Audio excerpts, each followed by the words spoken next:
आज हम एक ऐसे गांव की कहानी में चल रहे हैं जो कई दशकों से एक अनजाने भयानक डर के साये में जी रहा है।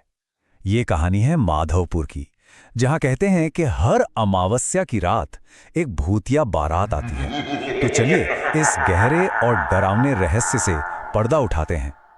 ये सिर्फ एक लाइन नहीं है। ये माधवपुर के लोगों के लिए एक कड़वी डरावनी सच्चाई है। जरा सोचकर देखिए, हर महीने किसी ना किसी एक घर का चिराग हमेशा हमेशा के लिए बुझ जाता है। तो सबसे पहले कहानी के उस हिस्से में चलते हैं जो हमें उस श्राप की जड़ों तक ले जाएगा। ये एक ऐसा आतंक है जो पिछले 70 सालों से इस गांव को अपनी गिरफ्त में लिए हुए है। सवाल ये है कि आखिर ये सब शुरू कैसे हुआ। इस पूरी कहानी के सेंटर में है ये भूतिया बारात। देखिए, ये कोई आम शादी का जुलूस बिल्कुल नहीं है। ये तो आत्माओं का एक काफिला है जो हर अमावस्या को एक वीरान बंद पड़े रेलवे स्टेशन से निकलता है।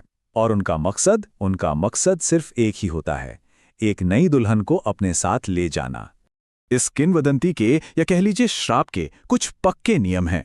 जगह है माधवपुर और इस पूरे आतंक का सेंटर है 70 साल पुराना वो बंद स्टेशन। हर अमावस्या की रात ठीक 9 बजे एक कुंवारी लड़की को निशाना बनाया जाता है।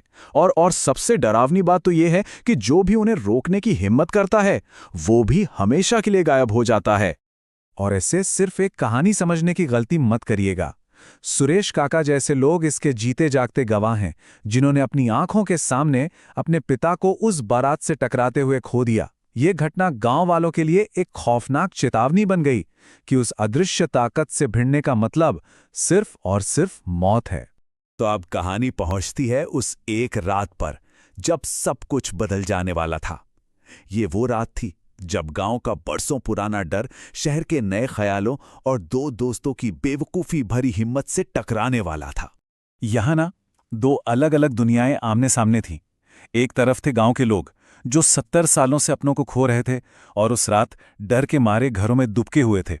और दूसरी तरफ थी प्रिया, शहर से आई मॉडर्न लड़की जो इन सब बातों को बस अंधविश्वास मानती थी।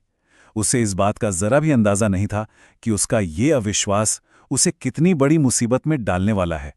और फिर आते हैं कहानी में मंगल और प्रताप।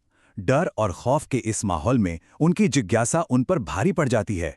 उनका बस ये एक सवाल ही उन्हें और प्रिया को एक ऐसे रास्ते पर ले जाता है जहां से शायद लौटना नामुमकिन था।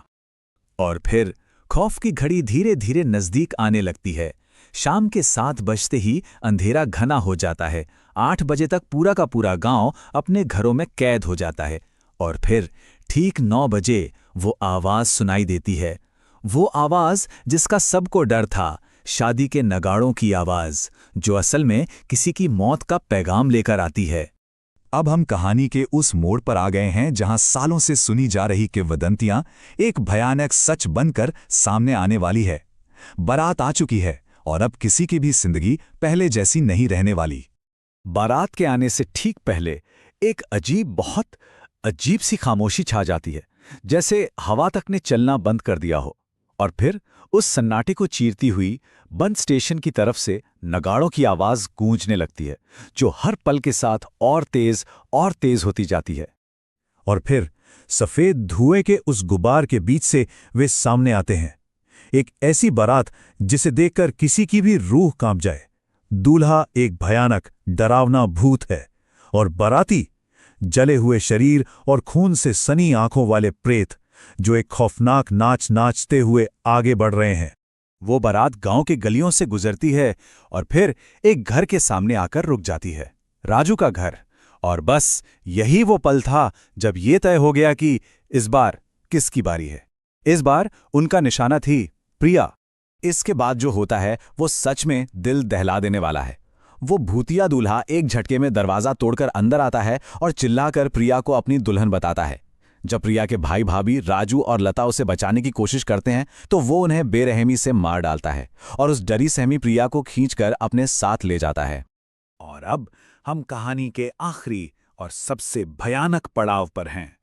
बारात को अपनी दुल्हन तो मिल गई, लेकिन उसका ये सफर कहाँ खत्म होता है, चलिए देखते हैं उस ट्रेन की कहानी जो दरअसल कहीं नहीं जाती। प्रिया को अपने साथ लेकर वो नाचती गाती खौफनाक बारात वापस उसी बंद पड़े वीरान रेलवे स्टेशन की ओर लौटती है, जहां से ये सारा आतंक शुरू हुआ था।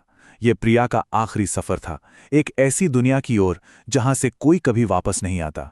स्टेशन पे पहुंचते ही चारों तरफ घना धुआं छा जाता है। तभी अंधेरे में से एक ट्रेन के हॉर्न की आवाज आती है और एक भूतिया ट्रेन सामने आती है, जिसमें पहले से ही ना जाने कितनी आत्माएं कैद हैं। वो भूतिया दूल्हा प्रिया को जबरदस्ती उस ट्रेन में धकेल देता है और वो ट्रेन तेजी से चलकर धुएं में हमेशा के लिए गायब हो जाती है। अगली सुबह गांव वालों के लिए एक और मातम लेकर आती है। घर में राजू और लता की लाशें मिलती हैं, लेकिन प्रिया का कोई नामो निशान नहीं होता। गांव एक बार फिर शोक में डूब जाता है और वो दो दोस्त मंगल और प्रताप, जिन्होंने ये सब अपनी आंखों से देखा, वो शायद इस डर से अपनी पूरी जिंदगी बाहर नहीं निकल पाएंगे। लेकिन सबसे डरावनी बात पता है क्या है? ये कि प्रिया के जाने से ये श्राप खत्म नहीं हुआ। ये कहानी यहीं खत्म नहीं होती। ये सिलसिला आज भी जारी है। हर अमावस्या की रात माधवपुर में वो नगाड़े बजते हैं और एक और लड़की हमेशा के लिए गायब हो जाती है। सवाल बस ये है कि आखिर ये कब रुकेगा, या कभी नहीं।